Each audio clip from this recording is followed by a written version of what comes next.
Com o apoio de aliados do governo, a oposição protocola na Câmara pedido de nova CPI da Petrobras. A intenção é investigar fraudes na estatal entre 2005 e 2015. Isso é importantíssimo, hein? Veja a rapidez da oposição. Parece que a oposição agora finalmente não está só se aquecendo, mas entrou em campo, né? E isso é essencial. Ela rapidamente conseguiu um número superior ao mínimo necessário para solicitar a abertura de uma CPI no caso da Câmara. Aí precisamos ver se vai ter no Senado, se vai ser conjunto, uma CPMI, portanto. E já coloca uma situação na primeira semana do ano legislativo que deixa o governo colocado contra a parede. É fundamental não deixar a poeira baixar, porque vem Carnaval, aí depois vem Páscoa e vai indo tal. E o governo vai empurrando o maior desvio de recursos públicos da história da humanidade. Então a CPI, nesse caso, a oposição já começou bem, né? Eu sempre que há CPIs eu me manifesto no seguinte sentido.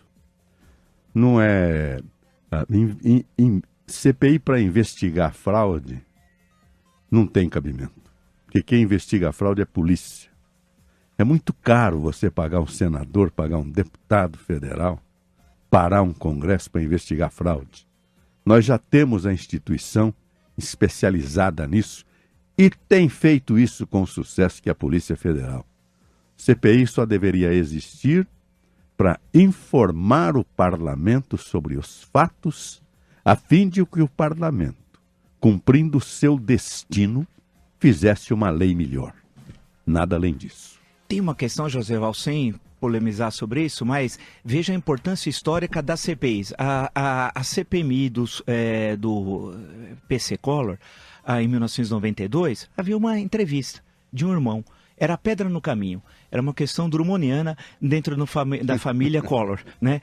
Essa pedra no caminho mudou a história do Brasil. Uma pedra, não vai dizer que é do Drummond. Né? Então, essa questão drummoniana familiar... A poesia mais maluca que eu já vi do modernismo brasileiro. Isso aí levou à abertura de uma CPI, que era, a princípio, sobre uma entrevista, de uma acusação. O Pedro tentou voltar atrás, inicialmente, mas depois a situação ficou tão grave que era impossível, que levou ao primeiro impeachment aprovado, apesar que ocorreu na história do Brasil duas tentativas iniciais de impeachment, a primeira que foi efetivamente aprovada. Por outro lado, o episódio mais recente, em 2005, a CPMI dos Correios, o volume de informações que ela publicou em forma de livro, o seu relatório, foi fabuloso e acabou auxiliando até o Ministério Público que depois encaminhar a denúncia devida ao Supremo Tribunal Federal. A CPI, historicamente, é um instrumento da minoria contra o Poder Executivo, né? Então isso é importante.